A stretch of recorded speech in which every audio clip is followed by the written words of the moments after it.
When someone inflicts harm upon you, especially someone who is deeply narcissistic, they often do so under the illusion that they are untouchable, that they operate outside the jurisdiction of consequence. And in the short term, it can appear that way. It can seem, especially in the moments after betrayal, humiliation, or emotional devastation, that the narcissist walks away unscathed, untouched, even rewarded for their manipulation. You, on the other hand, are left fractured, confused, and overwhelmed by an unjust imbalance in the scales of morality. That perception is agonizing. But what's critical to understand, and what must be examined with sobering clarity, is that God's justice does not operate on our impatient timeline. It is not loud. It is not theatrical. It is not immediate, but it is absolute. The idea that divine justice is slow is not to suggest that it is weak or indifferent. It means it is precise. It is tailored. It arrives when the lessons are most potent and the impact most transformative. The narcissist's apparent victory is often just the prologue to a much deeper, darker unraveling. You must think symbolically to grasp this. The narcissist lives inside an illusion of control, of superiority, of invincibility. But this illusion is fragile. It's built not upon strength, but upon denial. Denial of accountability, denial of genuine connection, denial of any reality that threatens the manufactured self-image. God's justice often functions not through a divine strike from the sky, but through the natural decay of that illusion. When someone builds their identity on deception and domination, when they feed off the vulnerability of others to maintain a false sense of power, what they've really constructed is a spiritual trap. And God, in His wisdom, allows them to live inside that trap until it consumes them.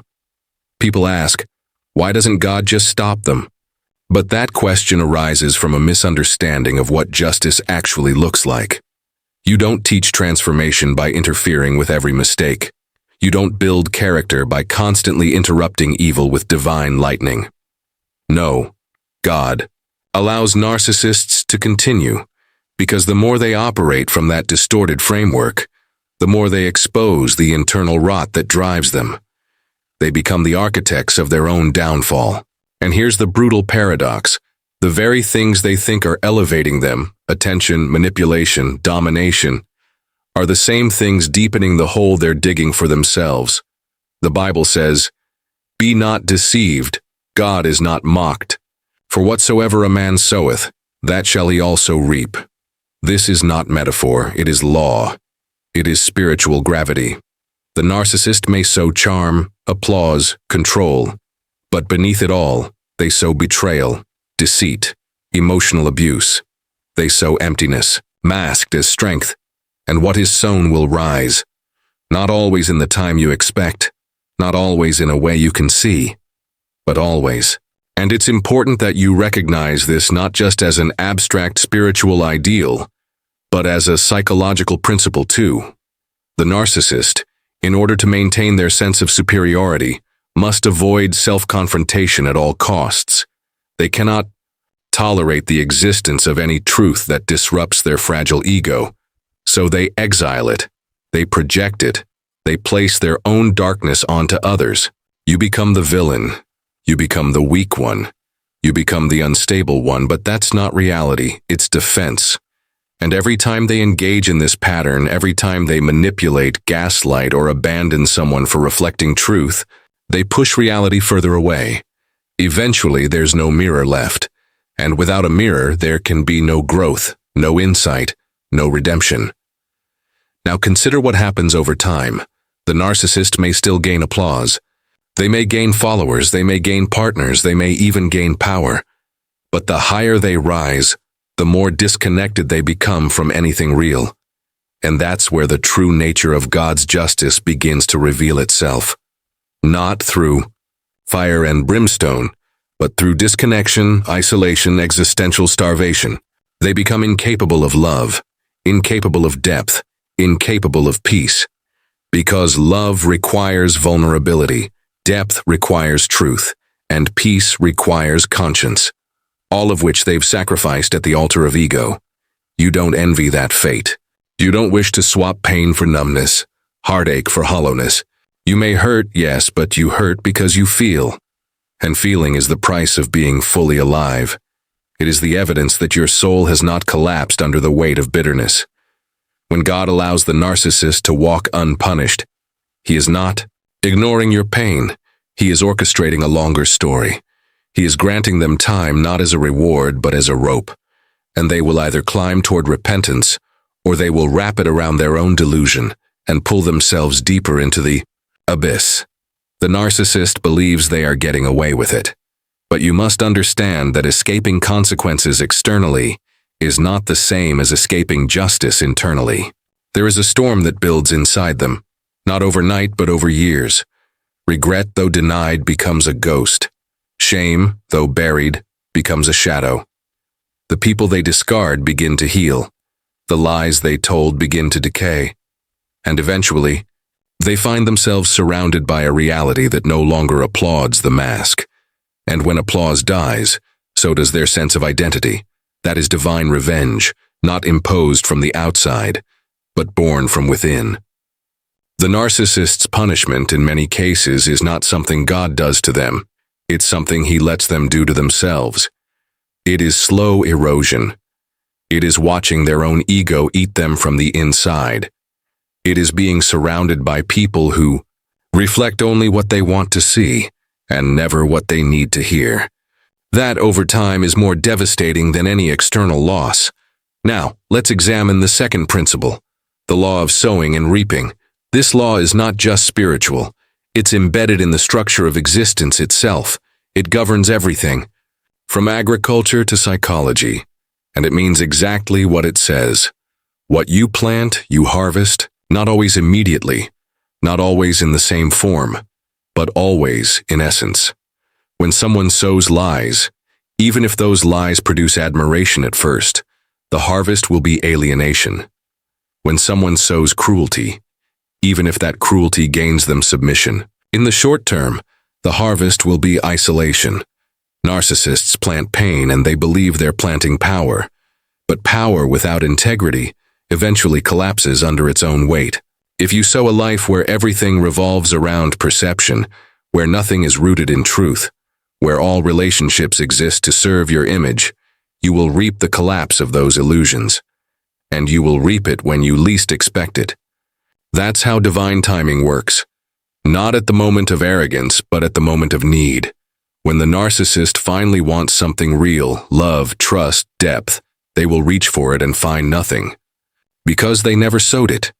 You cannot reap what you refuse to plant. And this is the great paradox of their existence. They are admired by many, but known by none. They are followed, but never loved. They are feared, but never trusted. They are surrounded by people, yet they are profoundly alone. Because all they've planted are masks, and masks do not grow roots.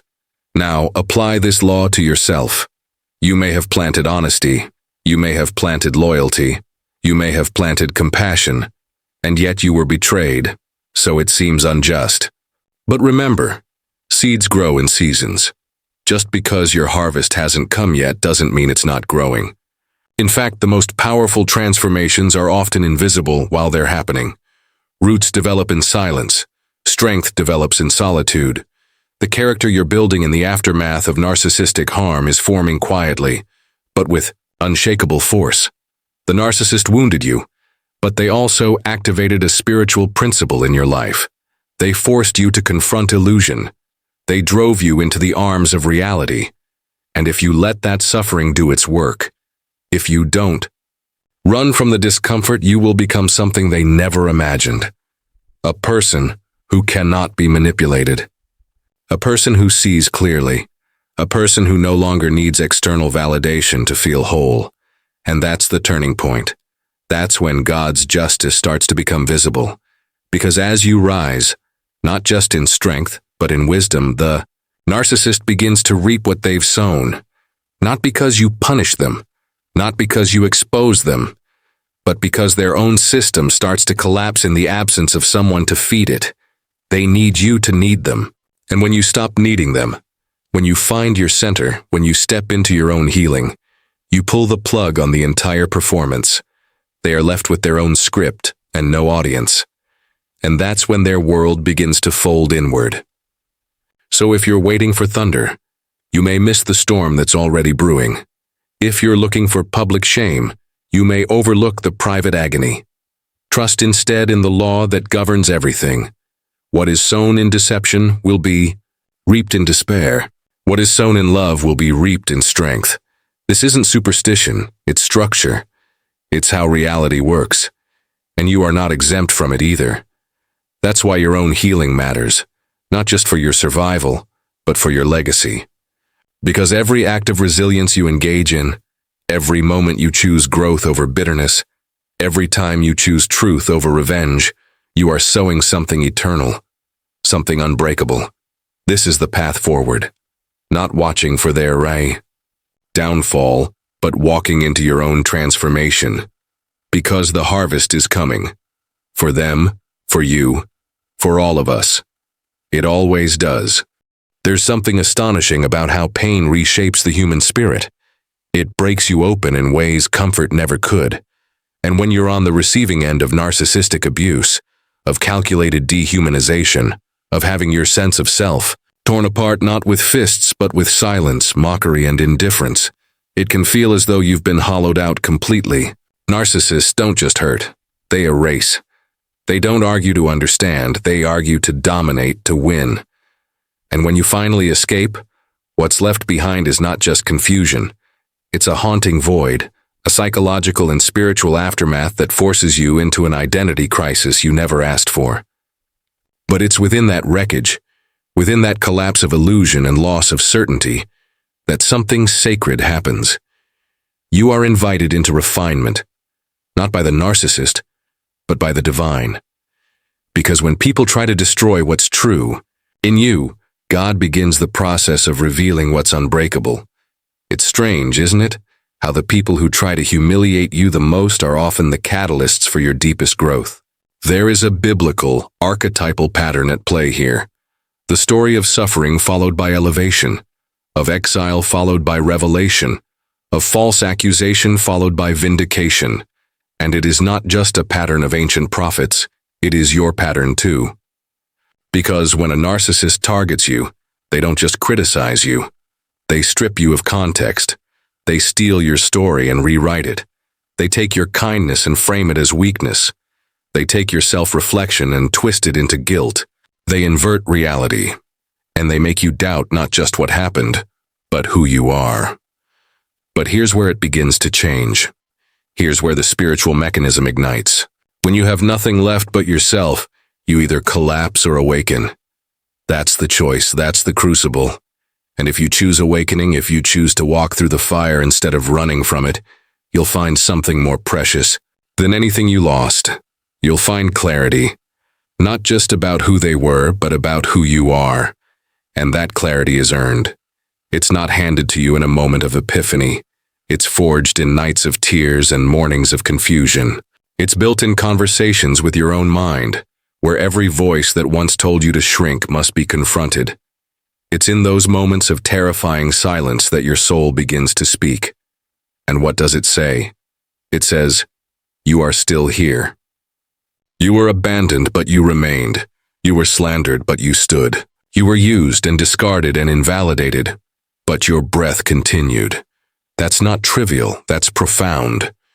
Because what endures suffering is what cannot be faked. And that's where your elevation begins. God doesn't just lift you from pain. He uses pain to lift you. There's a difference. The narcissist wanted to reduce you to dependence. God uses that very dependence to introduce you to your own inner source. You begin to realize that everything they took was never truly yours to begin with. Not your identity, not your value, not your destiny. Those things aren't granted by people who pretend to love you. They're uncovered when those illusions are stripped away. And as the fog clears, what you discover is not that you've lost yourself, but that you've found a version of yourself who no longer needs the approval of those who refuse to see you. This is not self-help fluff. This is spiritual realism. Narcissists create distortion fields around your identity. And breaking free requires you to walk through a kind of psychological hell, where the narrative they built collapses, and you are left with the painful, beautiful responsibility of writing your own. That's when you begin to rebuild, not out of vengeance, not out of ego, but out of truth. And truth is the most resilient material in existence. It cannot be manipulated. It cannot be seduced. And when you rebuild with truth, you become untouchable, not because you're invincible, but because you're real. Now shift your attention to the narcissist.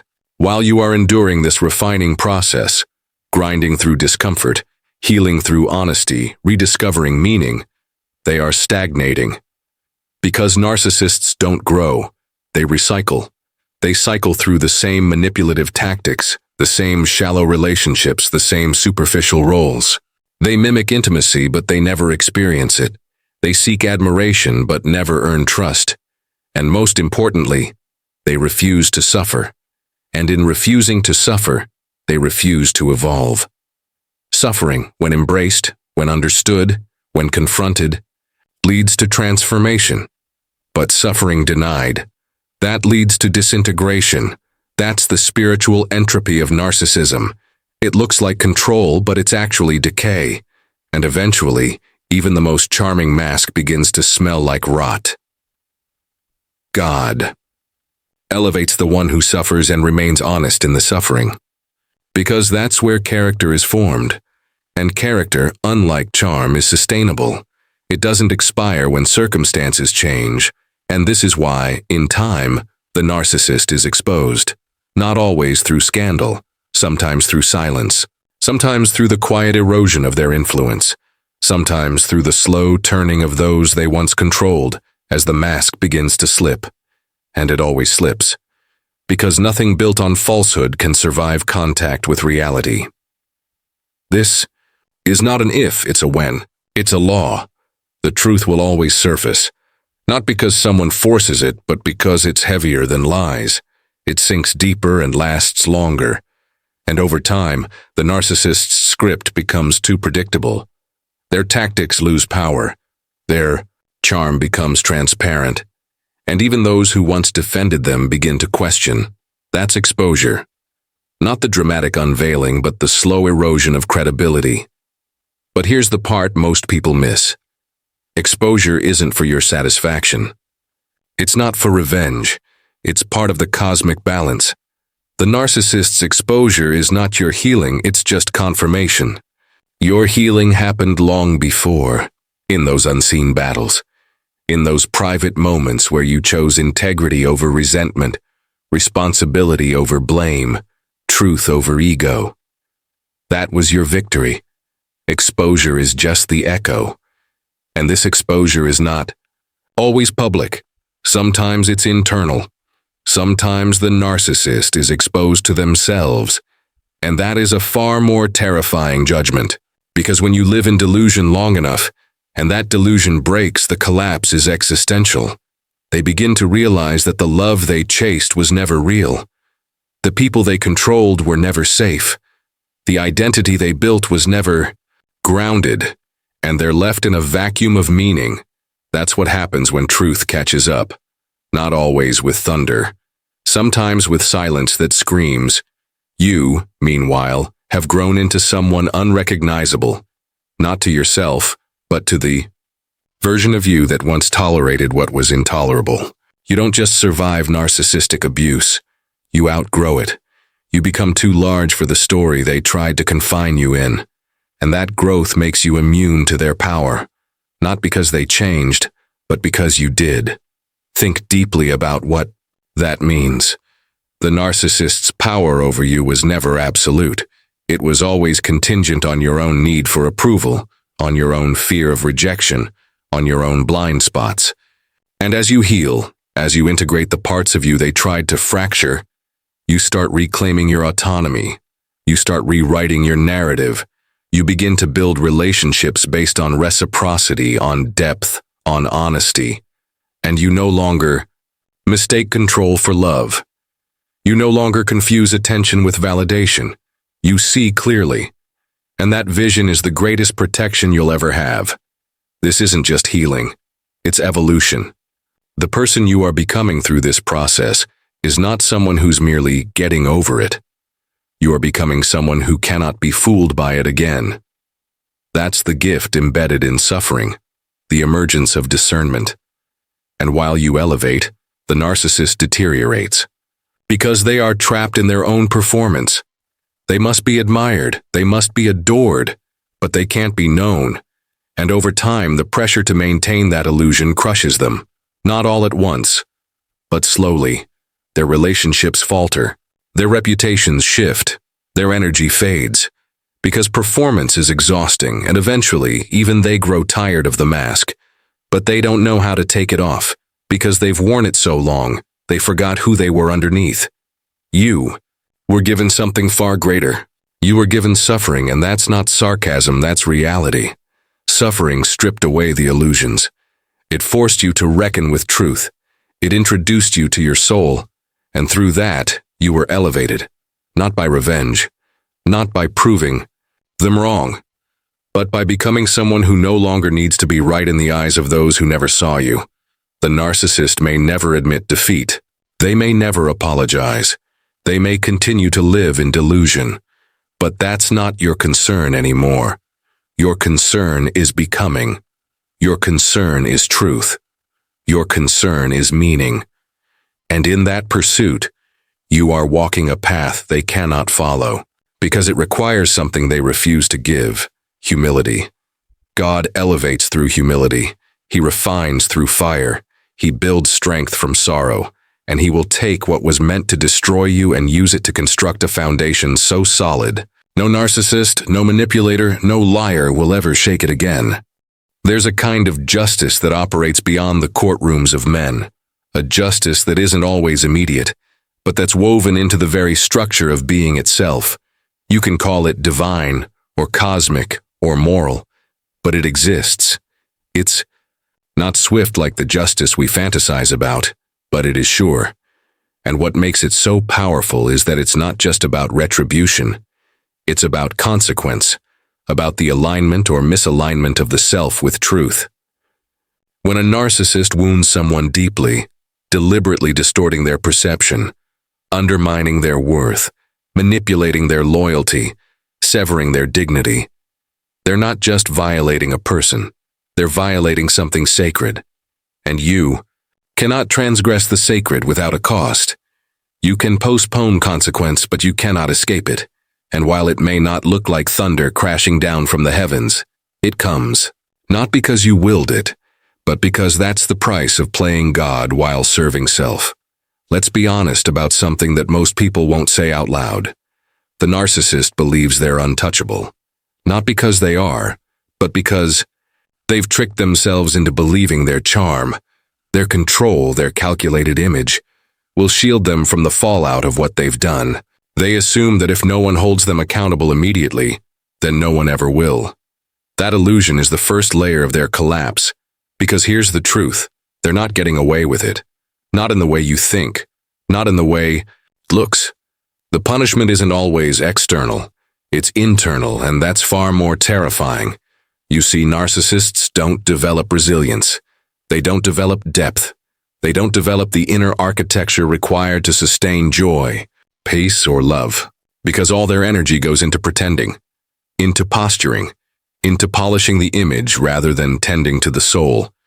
And so when crisis hits, and it always does, they have nothing. Nothing real to fall back on. No genuine connections. No authentic sense of identity. No grounded purpose. That's the real revenge. It's not that they're publicly humiliated or exposed, though sometimes that happens too. It's that they must live with themselves, with their emptiness, with the echo chamber they've created, where only their voice matters, and even that begins to lose its meaning. And while they sit in that silent unraveling, something else is happening to you, something miraculous, something slow and often painful but beautiful.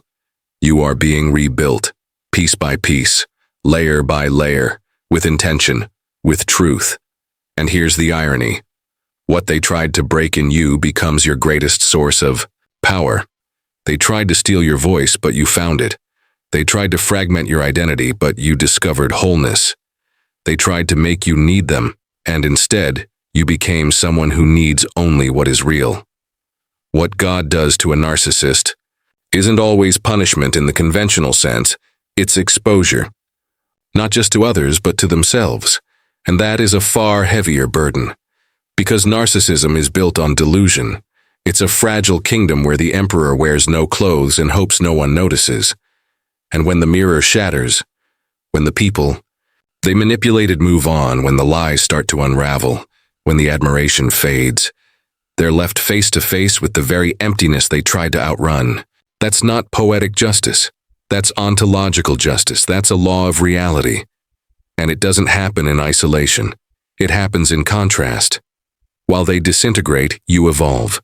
While they double down on denial, you open up to truth. While they play the same tired games, you outgrow the need for the game itself. That's how the scales tip. Not by fighting them, not by proving anything, but by becoming someone who no longer needs the narcissist's illusion to feel whole. Now think about what that means on a larger scale. It means that your suffering wasn't pointless. It wasn't just trauma. It was a classroom, a forge, a spiritual initiation. And not everyone survives that kind of trial. Some people stay broken. Some people become bitter. But not you. You chose something different. You chose to do the hard work of healing, of reflection, of asking painful questions and staying with them until the answers came. That's rare, and that rarity is where the power lies. Because while the narcissist must live in fear of being exposed, you live in the freedom of no longer needing to hide. While they curate every interaction to protect their ego, you step into conversations with vulnerability and strength. While they cling to control, you've surrendered to truth, and that surrender doesn't make you weak, it makes you indestructible. Because nothing real can be threatened, and you've become real in a way that few ever will. This is the paradox of divine revenge. It doesn't look like vengeance. It looks like elevation. It looks like transformation. It looks like the person who was meant to be destroyed becoming the person they were always meant to be. And that transformation is not just for you. It's a warning to every manipulator who thinks love can be exploited, who thinks trust can be weaponized, who thinks vulnerability is weakness. Because every time someone like you rises from that wreckage stronger, clearer, more grounded, they are reminded, whether consciously or not, that they have not escaped consequence. They've merely delayed it, and the delay is dangerous for them. Because the longer they run from truth, the harder the collapse when it comes. They will look around and find the rooms they once commanded now empty, the people they once deceived now distant, the narratives they once controlled now questioned. That's not just personal failure. That's the unraveling of an entire worldview. A narcissist cannot exist in truth. They require illusion to survive. And when the illusions die, the narcissist doesn't just lose control, they lose identity. And in the divine economy, that is the greatest reckoning of all. Now let's shift the lens inward again, because while it's tempting to focus on what happens to them, the real work, the sacred work, is what happens to you. It's easy to want them to pay, to imagine their downfall, to crave the moment they suffer what they inflicted. But that craving can become its own prison, because you weren't meant to live in the shadow of their actions. You weren't meant to orbit their chaos. You were meant to transcend it, not by pretending it didn't hurt, but by refusing to let it define your future. God's justice is not merely about making them pay. It's about making you whole, about using the pain they caused to awaken the power you forgot you had. That's the divine reversal. That's how history shifts. That's how stories get rewritten. Not by editing the past, but by changing the trajectory of what comes next. And you are the author now. You no longer need them to understand what they did. You no longer require their apology. Because your healing doesn't depend on their remorse. It depends on your truth. And your truth is stronger than their denial. It always was. That's why they tried to suppress it. That's why they gaslit you. That's why they tried to confuse and control. Because deep down they knew that if you ever saw yourself clearly, their hold would be broken forever. and now it is. You're not just free from them. You're free from the part of you that needed them. And that freedom is dangerous to every system, every relationship, every lie that depends on your silence. You've become someone who can see. And once you see, you cannot unsee. You start to recognize the patterns. You start to call out the manipulation, not just in others, but in yourself. You begin to rise with a kind of gravity, a weight, a presence, because you've touched truth, and truth leaves a mark. That's the divine revenge. That's what God does to those who try to destroy what is sacred in another. He restores the sacred. He lifts it higher, and he leaves the destroyer to face the very emptiness they created, not out of cruelty, but out of principle, out of alignment, because reality bends toward justice. And while it may bend slowly, it bends with certainty. So your role is not to wait for their collapse. Your role is to rise, to keep choosing what's real, to keep building what's lasting, to keep telling the truth, even when it costs you. Especially when it costs you, because that's where the real power lives, in the quiet integrity of those who refuse to become what tried to break them, in the grounded humility of those who no longer seek validation from the very sources that once wounded them, in the fierce grace of those who look back at betrayal not with hatred, but with clarity. That's what God does. He doesn't just restore, he redeems. He transforms the wound into the weapon, the tear into the testimony, the abandonment into the awakening. And you, whether you see it fully yet or not, are living proof.